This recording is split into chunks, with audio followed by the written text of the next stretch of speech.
How many times have you come across a blog article, a YouTube channel, a book, or perhaps an advice from a therapist or friend to start a meditation practice?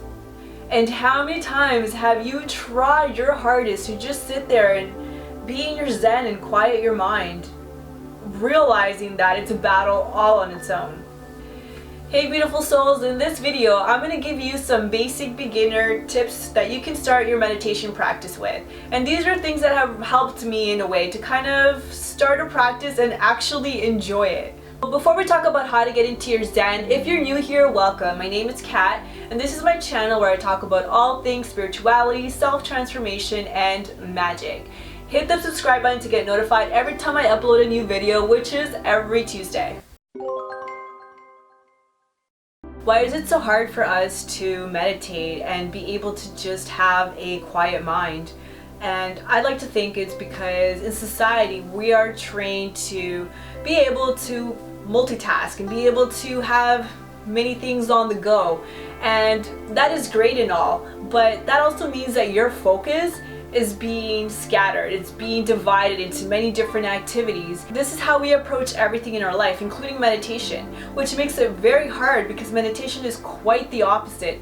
Instead of having 20 tabs open, we're only meant to have one, and sometimes no tabs at all. So this makes it very hard in us retraining our brain to be able to have that laser focus.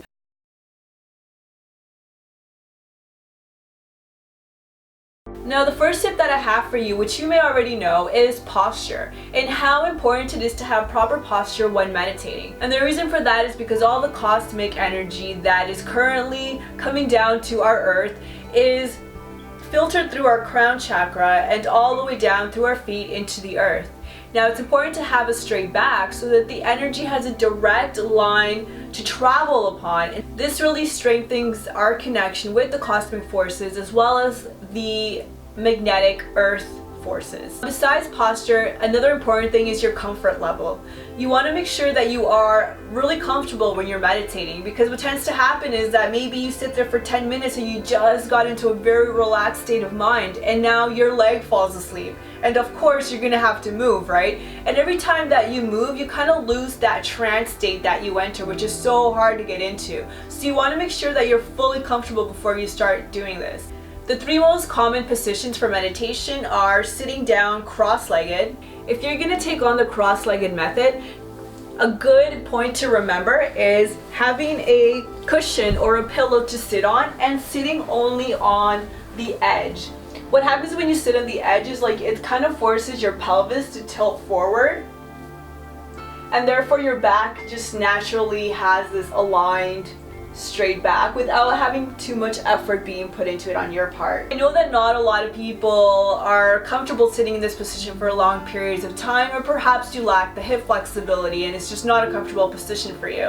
In that case, you can also sit down on a chair, make sure that your feet are flat on the floor, that your spine is straight, and that your legs are a 90-degree angle. The third position, which is tricky because it's so comfortable, is laying down. But the tricky part is that it's so easy to fall asleep, and this happens to me all the time. Every time I try to meditate laying down, it's just, I mean, it's great if you're having trouble falling asleep, you should definitely do this. But for most of us who are trying to actually get something out of our meditation practice, laying down might actually be way too comfortable. Most guided meditations that I've come across, they usually start off with, you know, envisioning a white light and having that white light come down, and that is great and it does fill you with that cosmic energy. But the next step that they move on to is focusing on the breath. And every time I did this, I found that I could never fully get into that relaxed state of mind. Like I would still be battling my thoughts. And one of the things that has really helped me getting into a very relaxed state of mind is relaxing the body first. Why this is important is because the mind and body share this mind-body connection, meaning that if there is tension in your body, your mind will pick up on that. Your mind will kind of reflect the tension going on in your body, and vice versa. If you have busy thoughts, chances are that you're holding tension somewhere in your body, or you're not comfortable, or something is going on down here that needs attention. So it's really important to get your body to a relaxed state before you try to get your mind into a relaxed state. My favorite way of doing this, if I'm in a sitting posture as I am now, is to inhale, hold my breath for 4, and on the exhale, release any tension that I'm holding in my body. And this takes me to like a good 10 minutes to do, to fully let all the tension out. This is why yoga is a great practice to do prior to meditation, which actually is the purpose of yoga, is to get you into that relaxed meditative state. Because you have released all the tension from your body, so that when you go to sit down and meditate, your mind is kind of a little bit more perceptive and willing to calm down.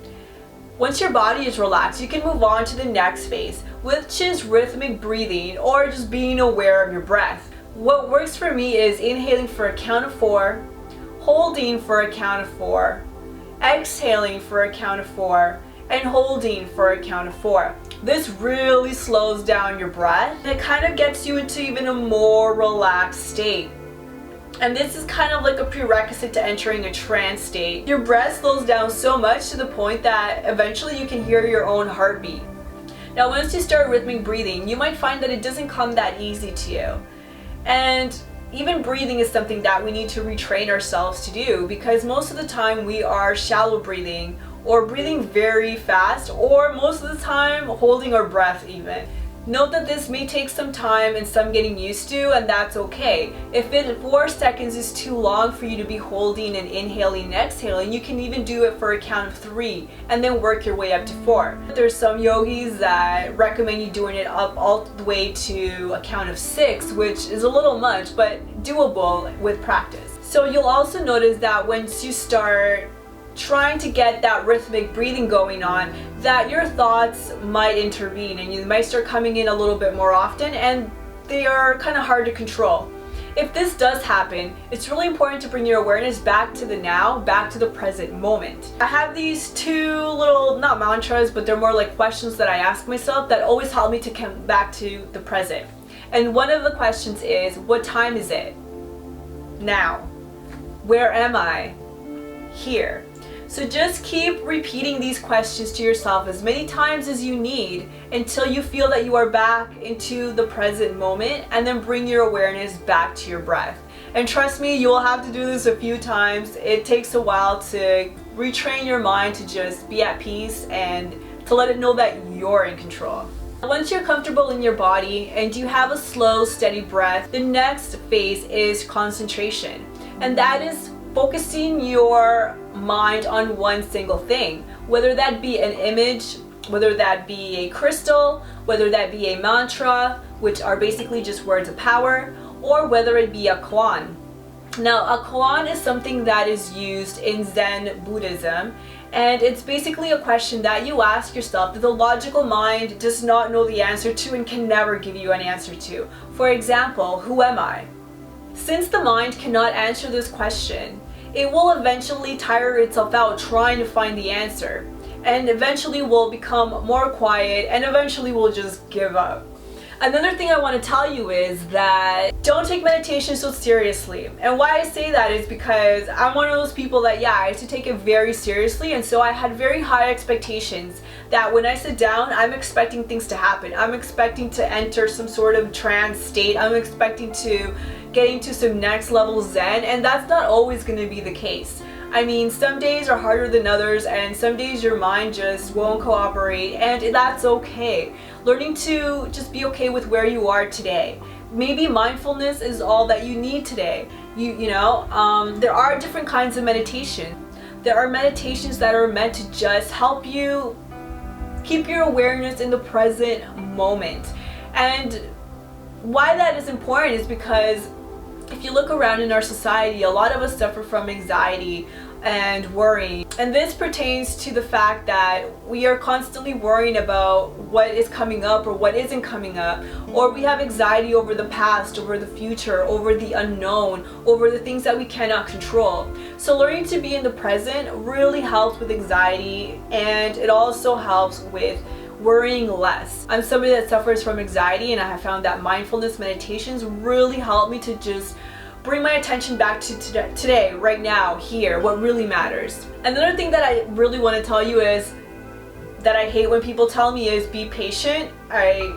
Like, patience is one of my life lessons, I think, but it's so important to be patient. One of the things that I've learned about meditation, it's just basically learning to sit in your peace and not expecting anything to happen, zero expectations, but also being patient that something might happen. So it's basically just sitting there waiting for nothing to happen. That's what meditation really is. And just keep it simple, guys. Don't overcomplicate it.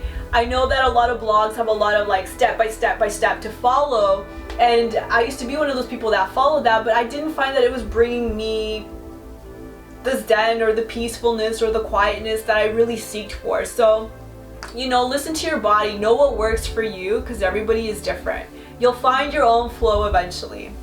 That's all the tips that I have for you today. I want to keep it simple. Again, meditation should be simple, so start with that. If you have any meditation tips or techniques that work for you, I'd love to hear them. Put them down in the comments below so that we can all benefit from it. Also, don't forget to subscribe so you can get notified when I upload a new video next Tuesday.